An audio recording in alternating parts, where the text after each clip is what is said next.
Harry Potter and the Sorcerer's Stone, written by J.K. Rowling, read by Anthony Martin. Chapter 6. The Journey from Platform 9 and 3/4. Harry's last month with the Dursleys wasn't fun. True, Dudley was now so scared of Harry that he wouldn't stay in the same room, and Aunt Petunia and Uncle Vernon didn't shut Harry in his cupboard, force him to do anything, or shout at him. In fact, they didn't speak to him at all. Half terrified, half furious, they acted as though any chair with Harry in it was empty. Although this was an improvement in many ways, it did become a bit depressing after a while. Harry kept to his room with his new owl for company. He had decided to call her Hedwig, a name he had found in a history of magic. His school books were very interesting. He lay on his bed, reading late into the night, Hedwig swooping in and out of the open window as she pleased. It was lucky that Aunt Petunia didn't come into Hoover anymore, because Hedwig kept bringing back dead mice. Every night, before he went to sleep, Harry ticked off another day on the piece of paper he had pinned to the wall, counting down to September the 1st. On the last day of August, he thought he'd better speak to his aunt and uncle about getting to King's Cross Station next day, so he went down to the living room,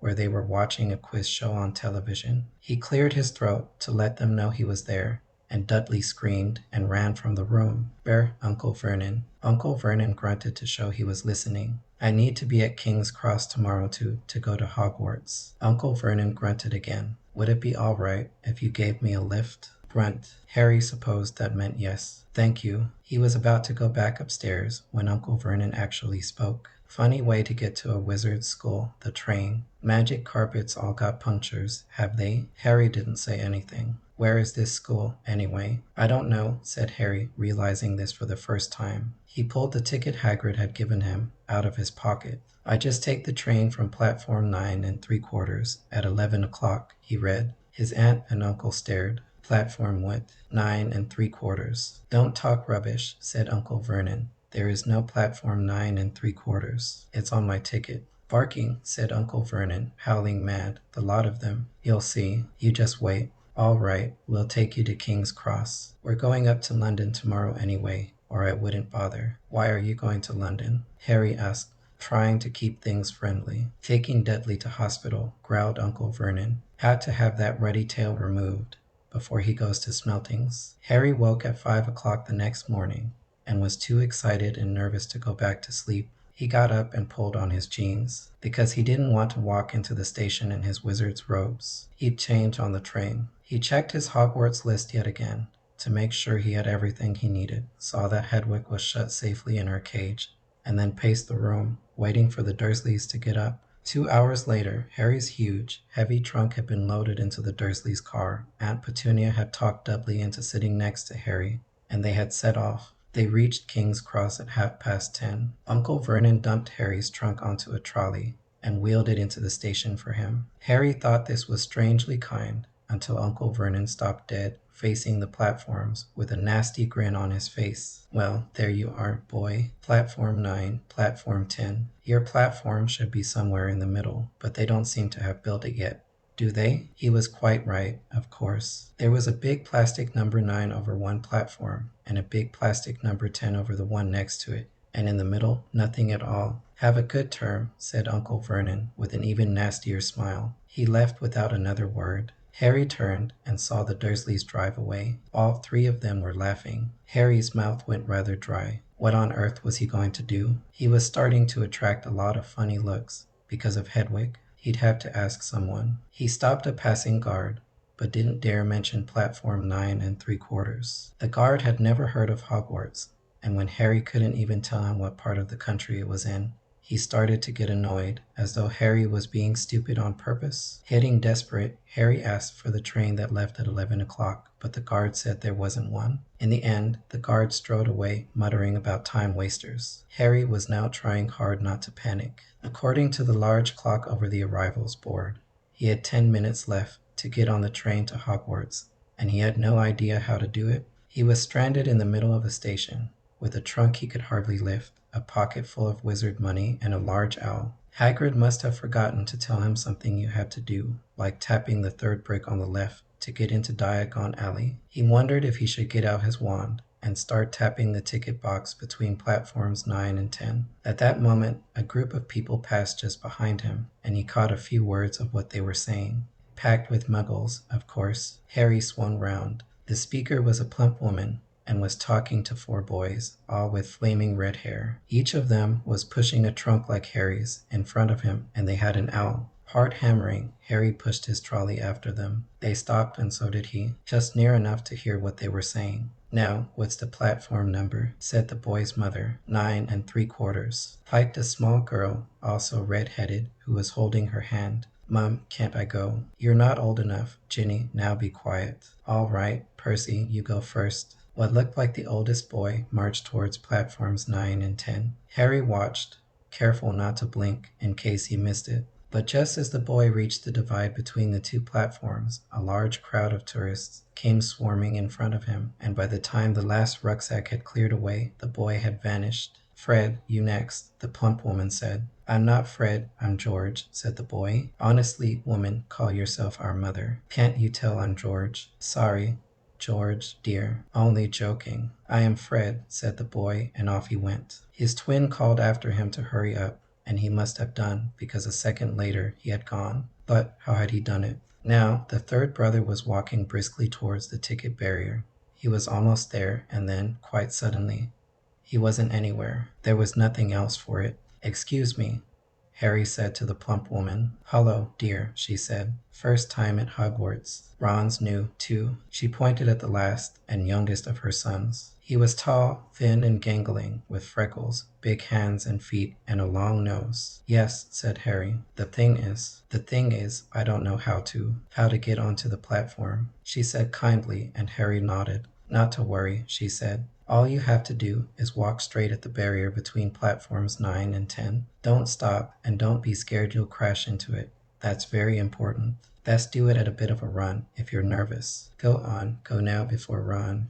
Okay," said Harry. He pushed his trolley round and stared at the barrier. It looked very solid. He started to walk towards it. People jostled him on their way to platforms 9 and 10. Harry walked more quickly. He was going to smash right into that ticket box, and then he'd be in trouble. Leaning forward on his trolley, he broke into a heavy run. The barrier was coming nearer and nearer. He wouldn't be able to stop. The trolley was out of control. He was a foot away. He closed his eyes, ready for the crash. It didn't come. He kept on running. He opened his eyes. A scarlet steam engine was waiting next to a platform that was packed with people. A sign overhead said Hogwarts Express, 11 o'clock. Harry looked behind him. He saw a wrought iron archway where the ticket box had been, with the words Platform 9 3/4 on it. He had done it. Smoke from the engine drifted over the heads of the chattering crowd, while cats of every color wound here and there between their legs. Owls hooted to each other in a disgruntled sort of way over the babble and scraping of heavy trunks. The first few carriages were already packed with students, with some hanging out of the window to talk to their families,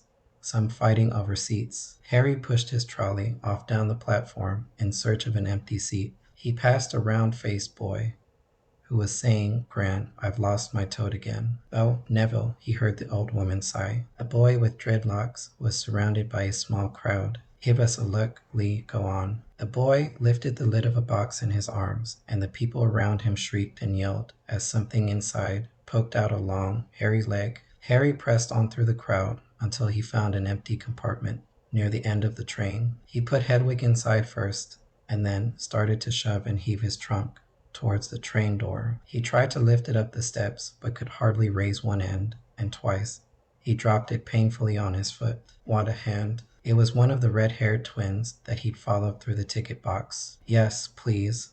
Harry panted. "Boy, Fred, come here and help." With the twins' help, Harry's trunk was at last tucked away in a corner of the compartment. "Thanks," said Harry, pushing his sweaty hair out of his eyes. "What's that?" said one of the twins suddenly, pointing at Harry's lightning scar. "Blimey," said the other twin. "Are you?"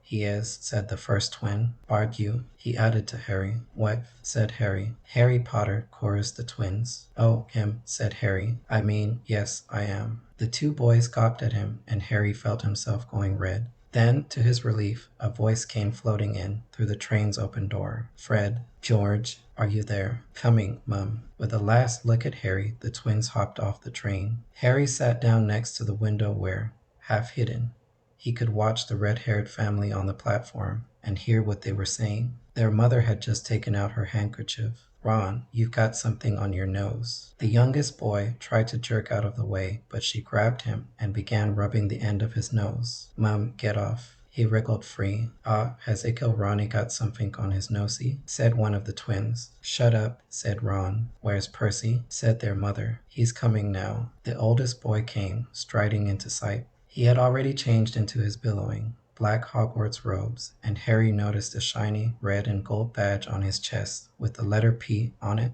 "Can't stay long, Mother," he said. "I'm up front. The prefects have got 2 compartments to themselves." "Oh, are you a prefect, Percy?" said one of the twins with an air of great surprise. "You should have said something. We had no idea." "Hang on, I think I remember him saying something about it," said the other twin. "Once or twice a minute all summer." "Oh, shut up," said Percy, the prefect. "How come Percy gets new robes, anyway?" said one of the twins. "Because he's a prefect," said their mother fondly. "All right, dear. Well, have a good term. Send me an owl when you get there." She kissed Percy on the cheek, and he left. Then she turned to the twins. "Now, you two, this year you behave yourselves. If I get one more owl telling me you've blown up a toilet or blown up a toilet." "We've never blown up a toilet." "Great idea, though. Thanks, Mum. It's not funny. And look after Ron. Don't worry, your Ickle Ronnykins is safe with us." "Shut up," said Ron again. He was almost as tall as the twins already, and his nose was still pink where his mother had rubbed it.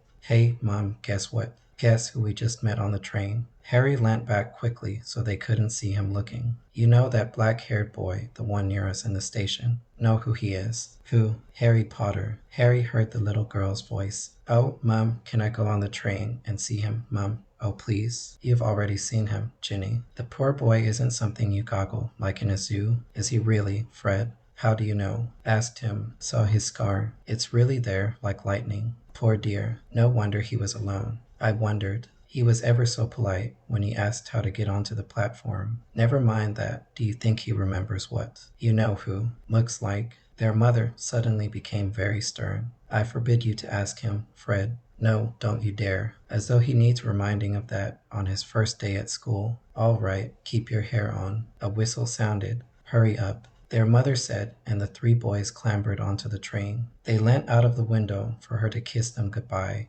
and their younger sister began to cry. "Don't, Ginny, we'll send you loads of owls. We'll send you a Hogwarts toilet seat." "George." "Only joking, Mum." The train began to move. Harry saw the boy's mother waving and their sister, half laughing, half crying, running to keep up with the train until it gathered too much speed. Then she fell back and waved. Harry watched the girl and her mother disappear as the train rounded the corner. Houses flashed past the window. Harry felt a great leap of excitement. He didn't know what he was going to, but it had to be better than what he was leaving behind. The door of the compartment slid open, and the youngest red-headed boy came in. "Anyone sitting there?" he asked, pointing at the seat opposite Harry. "Everywhere else is full." Harry shook his head, and the boy sat down. He glanced at Harry and then looked quickly out of the window, pretending he hadn't looked. Harry saw he still had a black mark on his nose. "Hey, Ron." The twins were back. "Listen, we're going down the middle of the train. Lee Jordan's got a giant tarantula down there." "Right," mumbled Ron. "Harry," said the other twin, "did we introduce ourselves?" "Fred and George Weasley. And this is Ron, our brother. See you later, then." "Bye," said Harry and Ron. The twins slid the compartment door shut behind them. "Are you really Harry Potter?" Ron blurted out. Harry nodded. "Oh, well, I thought it might be one of Fred and George's jokes," said Ron. "And have you really got, you know?" He pointed at Harry's forehead. Harry pulled back his fringe to show the lightning scar. Ron stared. "So that's where you know who?" "Yes," said Harry, "but I can't remember it." "Nothing," said Ron eagerly. "Well, I remember a lot of green light, but nothing else." "Wow," said Ron. He sat and stared at Harry for a few moments, then, as though he had suddenly realized what he was doing, he looked quickly out of the window again. "Are all your family wizards?" asked Harry, who found Ron just as interesting as Ron found him. Yes, I think so," said Ron. "I think Mum's got a second cousin who's an accountant, but we never talk about him. So you must know loads of magic already. The Weasleys were clearly one of those old wizarding families the pale boy in Diagon Alley had talked about. I heard you went to live with muggles, said Ron. What are they like? Horrible. Well, not all of them. My aunt and uncle and cousin are, though. Wish I'd had 3 wizard brothers. 5, said Ron. For some reason, he was looking gloomy. I'm the 6th in our family to go to Hogwarts. You could say I got a lot to live up to. Bill and Charlie have already left. Bill was head boy and Charlie was captain of Quidditch. Now Percy's a prefect. Fred and George mess around a lot, but they still get really good marks, and everyone thinks they're really funny. Everyone expects me to do as well as the others, but if I do, it's no big deal because they did it first. You never get anything new, either, with 5 brothers. I've got Bill's old robes, Charlie's old wand, and Percy's old rat. Ron reached inside his jacket and pulled out a fat gray rat, which was asleep. His name's Scabbers, and he's useless. He hardly ever wakes up. Percy got an owl from my dad for being made a prefect, but they couldn't afford. I got Scabbers instead. Ron's ears went pink. He seemed to think he'd said too much because he went back to staring out of the window. Harry didn't think there was anything wrong with not being able to afford an owl. After all, he'd never had any money in his life until a month ago, and he told Ron so. All about having to wear Dudley's old clothes and never getting proper birthday presents. This seemed to cheer Ron up. And until Hagrid told me, I didn't know anything about being a wizard, or about my parents, or Voldemort. Ron gasped. What? Said Harry. You said. You know whose. Mame, said Ron, sounding both shocked and impressed. I'd have thought you, of all people. I'm not trying to be brave or anything, saying the name, said Harry. I just never knew you shouldn't. See what I mean? I've got loads to learn. I bet, he added, voicing for the first time something that had been worrying him a lot lately. I bet I'm the worst in the class. You won't be. There's loads of people who come from Muggle families,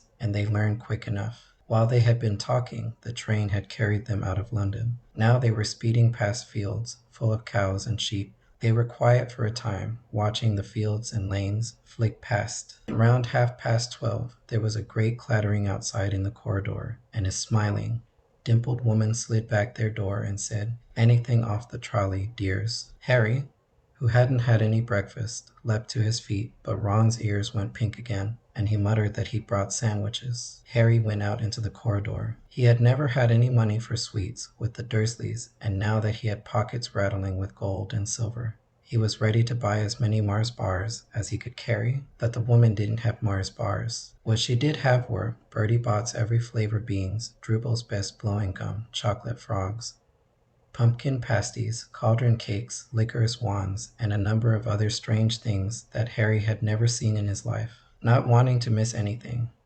he got some of everything and paid the woman 11 silver sickles and 7 bronze knuts. Ron stared as Harry brought it all back into the compartment and tipped it onto an empty seat. Hungry, are you? Starving, said Harry, taking a large bite out of a pumpkin pasty. Ron had taken out a lumpy package and unwrapped it. There were 4 sandwiches in there. He pulled one of them apart and said, She always forgets. I don't like corned beef. Swap you for one of these, said Harry as he was holding up a pasty. Go on, you don't want this, it's all dry, said Ron. She hasn't got much time, he added quickly, with 5 of us. Go on, have a pasty, said Harry, since he never had anything to share before, or, indeed, anyone to share it with. It was a nice feeling, sitting there with Ron, eating their way through all Harry's pasties and cakes. The sandwiches lay forgotten. What are these? Harry asked Ron, holding up a pack of chocolate frogs. They're not really frogs, are they? He was starting to feel that nothing would surprise him. No, said Ron, but see what the card is. I'm missing Agrippa. What? Oh, of course, you wouldn't know. Chocolate frogs have cards inside them, to collect. Famous witches and wizards. I've got about 500.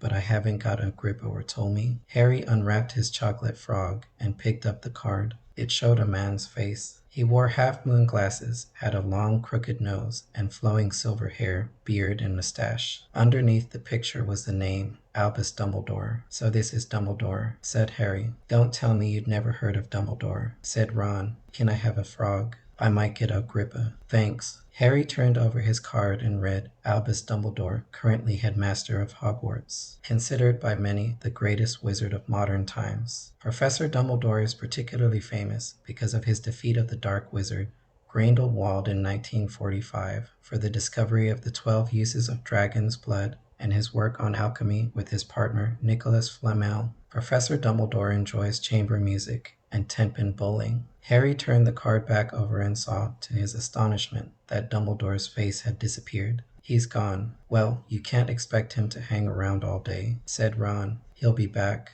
No, I've got Morgana again, and I've got about 6 of her. Do you want it? You can start collecting. Ron's eyes strayed to the pile of chocolate frogs waiting to be unwrapped. Help yourself, said Harry. But in, the Muggle world, people just stay put in photos. Do they? What? They don't move at all. Ron sounded amazed. Weird. Harry stared as Dumbledore sidled back into the picture on his card and gave him a small smile. Ron was more interested in eating the frogs than looking at the famous witches and wizards' cards, but Harry couldn't keep his eyes off them. Soon, he had not only Dumbledore and Morgana, but Hengist of Witchcraft, Alberic Grunion, Circe, Paracelsus, and Merlin. He finally tore his eyes away from the druidess Cleodna as she was scratching her nose to open a bag of Bertie Bott's every flavor beans. You want to be careful with those, Ron warned Harry. When they say every flavor, they mean every flavor. You get all the ordinary ones, like chocolate and peppermint and marmalade. But then you can get spinach and liver and tripe. George reckons he had a bogey-flavored one once. Ron picked up a green bean, looked at it carefully, and bit into a corner. Blah, see? Sprouts. They had a good time eating the every flavor beans. Harry got toast, coconut, baked bean, strawberry, curry, grass, coffee, sardine, and was even brave enough to nibble the end off a funny gray one Ron wouldn't touch, which turned out to be pepper. The countryside, now flying past the window, was becoming wilder. The neat fields had gone. Now there were woods, twisting rivers, and dark green hills. There was a knock on the door of their compartment, and the round-faced boy Harry had passed on platform 9 3/4 came in. He looked tearful. Sorry, he said, but have you seen a toad at all? When they shook their heads, he wailed, I've lost him. He keeps getting away from me. He'll turn up, said Harry. Yes, said the boy miserably. Well, if you see him. He left. Don't know why he's so bothered, said Ron. If I'd brought a toad, I'd lose it as quick as I could. Mind you, I brought Scabbers, so I can't talk. The rat was still snoozing on Ron's lap. He might have died, and you wouldn't know the difference, said Ron in disgust. I tried to turn him yellow yesterday, to make him more interesting, but the spell didn't work. I'll show you. Look. He rummaged around in his trunk and pulled out a very battered-looking wand. It was chipped in places, and something white was glinting at the end, unicorn hairs nearly poking out. Anyway, he had just raised his wand when the compartment door slid open again. The toadless boy was back, but this time he had a girl with him. She was already wearing her new Hogwarts robes. Has anyone seen a toad? Neville's lost one, she said. She had a bossy sort of voice, lots of bushy brown hair, and rather large front teeth. We've already told him we haven't seen it, said Ron, but the girl wasn't listening. She was looking at the wand in his hand. Oh, are you doing magic? Let's see it, then. She sat down. Ron looked taken aback.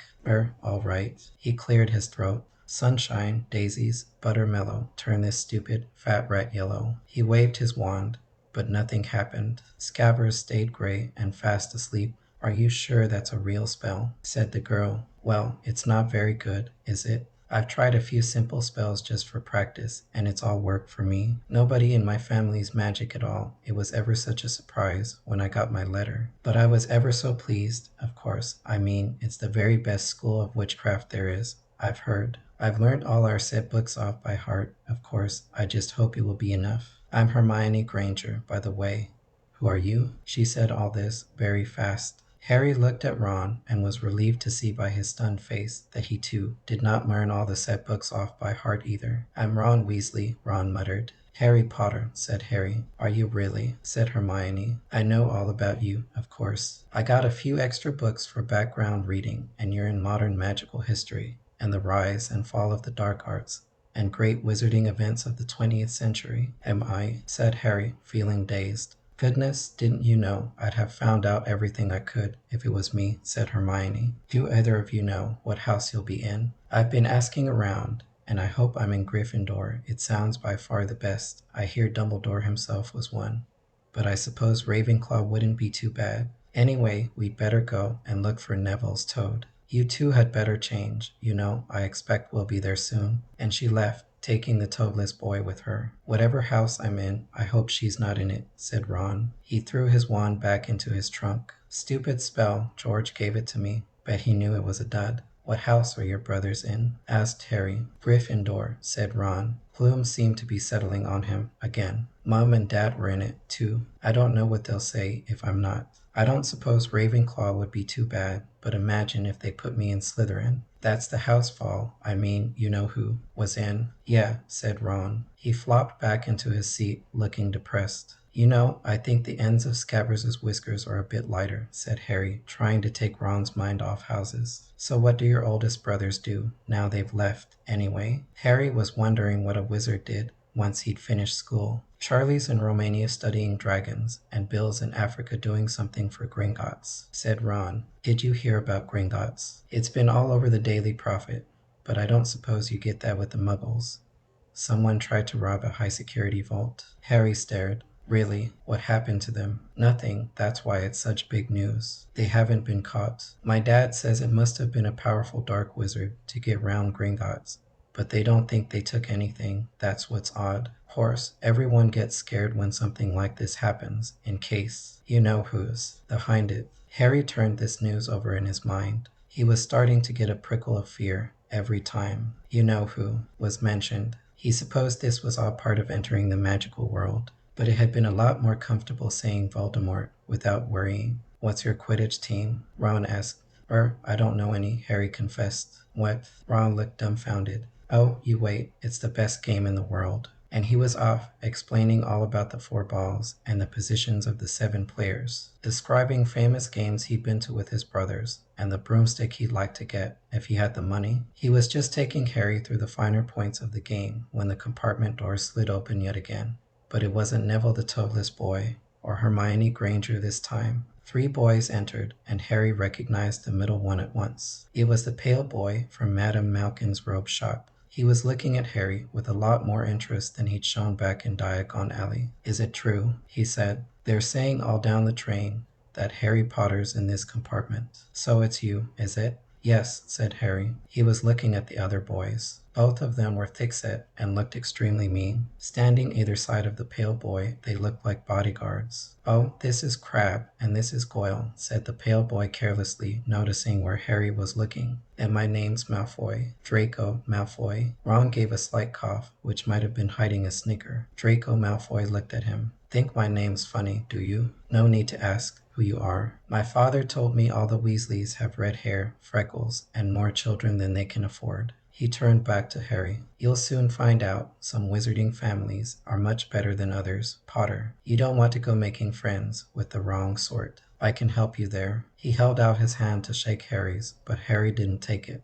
I think I can tell who the wrong sort are for myself. Thanks, he said coolly. Draco Malfoy didn't go red, but a pink tinge appeared in his pale cheeks. I'd be careful if I were you, Potter, he said slowly. Unless you're a bit politer, you'll go the same way as your parents. They didn't know what was good for them, either. You hang around with riffraff like the Weasleys and that Hagrid, and it'll rub off on you. Both Harry and Ron stood up. Ron's face was as red as his hair. Say that again, he said. Oh, you're going to fight us, are you? Malfoy sneered. Unless you get out now, said Harry, more bravely than he felt, because Crabbe and Goyle were a lot bigger than him or Ron. Though we don't feel like leaving, do we, boys? We've eaten all our food, and you still seem to have some. Goyle reached towards the chocolate frogs next to Ron. Ron leapt forward, but before he'd so much as touched Goyle, Goyle let out a horrible yell. Scabbers the rat was hanging off his finger, sharp little teeth sunk deep into Goyle's knuckle. Crabbe and Malfoy backed away as Goyle swung Scabbers round and round,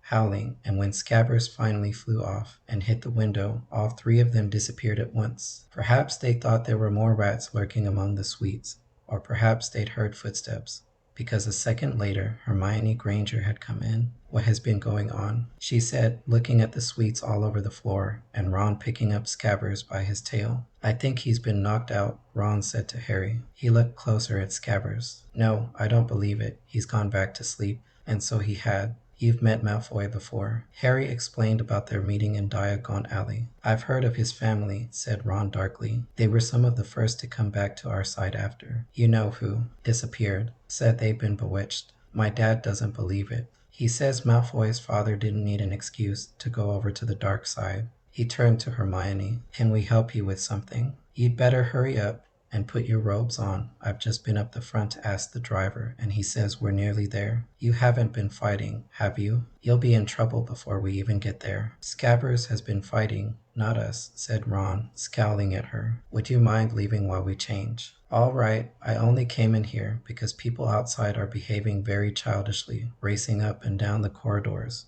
said Hermione in a sniffy voice. And you've got dirt on your nose, by the way, did you know? Ron glared at her as she left. Harry peered out of the window. It was getting dark. He could see mountains and forests under a deep purple sky. The train did seem to be slowing down. He and Ron took off their jackets and pulled on their long black robes. Ron's were a bit short for him. You could see his trainers underneath them. A voice echoed through the train. We will be reaching Hogwarts in 5 minutes' time. Please leave your luggage on the train. It will be taken to the school separately. Harry's stomach lurched with nerves. Ron, he saw, looked pale under his freckles. They crammed their pockets with the last of the sweets and joined the crowd thronging the corridor. The train slowed right down and finally stopped. People pushed their way towards the door and out onto a tiny, dark platform. Harry shivered in the cold night air. Then a lamp came bobbing over the heads of the students, and Harry heard a familiar voice.